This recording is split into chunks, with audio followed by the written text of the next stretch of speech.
नमस्कार दोस्तों, आप सभी लोगों का हमारे YouTube चैनल में एक बार फिर से स्वागत है। आज का टॉपिक है, अगर आपकी पत्नी मायके जाके बैठ गई है और वापस आने का नाम नहीं ले रही, आपने बहुत कोशिश कर ली। बहुत सारे केसों में तो ऐसा देखा जाता है कि जो पत्नी है वो एक एक साल से अपने घर पर ही और वापस आने का नाम नहीं ले रही। तो ऐसे मामले में जो उसके पति क्या क्या कदम उठा सकते हैं। सबसे पहले तो आप लोग कुछ बातों का ध्यान दें कि अगर कभी भी ऐसा होता है कि पत्नी अपने मायके चली गई है बिना किसी रीजन, बिना किसी चीज़ के,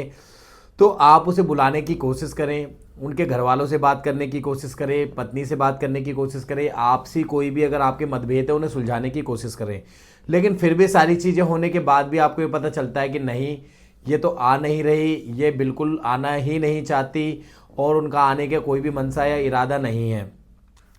और वो अपने घर जाके बैठ गई हैं, लेकिन अब आपको समझ नहीं आ रहा कि क्या करें। जब आप बुलाते हैं तो आती नहीं, जब आप कोई और आगे की बात करते हैं तो उसके लिए मना करती हैं। तो आप ऐसा करें इस मामले में कि सबसे पहले आप जो है अपने वकील साहब के माध्यम से सेक्शन 9 का एक केस होता है, जिसमें आप जो है अपनी वाइफ को बुलाने के लिए केस डालते हैं कोर्ट के अंदर, और वहाँ से एक कोर्ट का नोटिस जो होता है जो आपकी वाइफ के पास जाता है। इसमें दो तरीके से होते हैं, बहुत लोग अलग तरीके से बात करते हैं कि क्या हम वकील के जरिए अपनी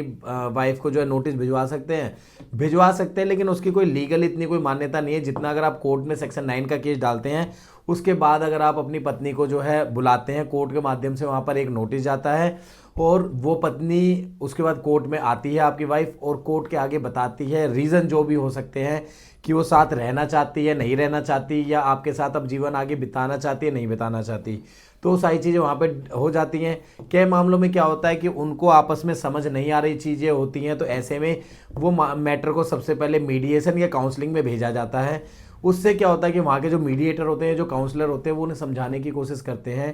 कि आप लोगों के लिए क्या उचित है, क्या सही नहीं है। वहाँ पर अगर लगता है कि इन दोनों को साथ में रहने दिया जाए, तो वो उनका साथ में रहने का जो है सारी चीज़ें कर देते हैं, जो उनकी कंडीशन होती है वो सारा मीडिएशन के उस पर लिख के दे देते हैं। और कुछ मामलों में ऐसा लगता है कि उनके साथ में रहने की पॉसिबिलिटी नहीं है, तो वहीं पर वो सारे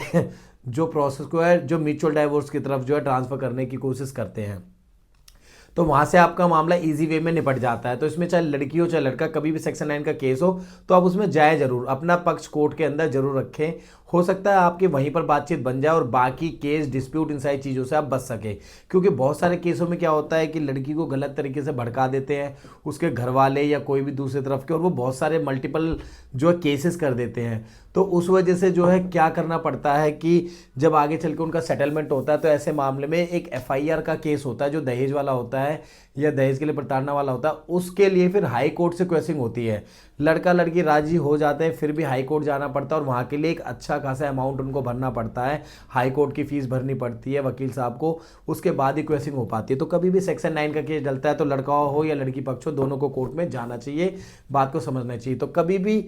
पत्नी जो है मायके जाके बैठ जाए तो पति को ये कदम उठाने चाहिए। अगर मान लो सेक्शन 9 का केस डालने के बाद भी पत्नी जो है नहीं आ रही, नहीं मान रही, नहीं समझ रही, तो अगर उसमें ऑर्डर हो जाता है कि पत्नी नहीं आना चाहती और कोर्ट ऐसा एक ऑर्डर पास कर देते, तो उस कोर्ट का जो ऑर्डर आप लेकर इन फ्यूचर अपना जो है डाइवोर्स का केस डाल सकते हैं और डाइवोर्स के केस में उस ऑर्डर को आप लगा सकते हैं। या फिर आपके सेक्शन 9 के केस के बाद महिला कोई भी डीवी का या कोई भी केस आपके ऊपर करती है, तो आप उस ऑर्डर को वहाँ आप लगा सकते हैं कि मैं तो इसे साथ रखना चाहता था, ये जानबूझ के साथ नहीं रहना चाहती, मेरे साथ क्रुएलिटी कर रही है, और उस बेसिस पर जो है आप डाइवोर्स डाल सकते हो और आपको कोर्ट की तरफ से डाइवोर्स भी मिल जाएगा और वो जो आपके ऊपर मल्टीपल केसेस करेगी उसमें भी आपको रिलीफ जरूर मिल जाएगा। तो वीडियो अच्छा लगा हो तो इसे लाइक करें, चैनल को सब्सक्राइब करें, वीडियो को शेयर करें और अपना सुझाव हमें कमेंट बॉक्स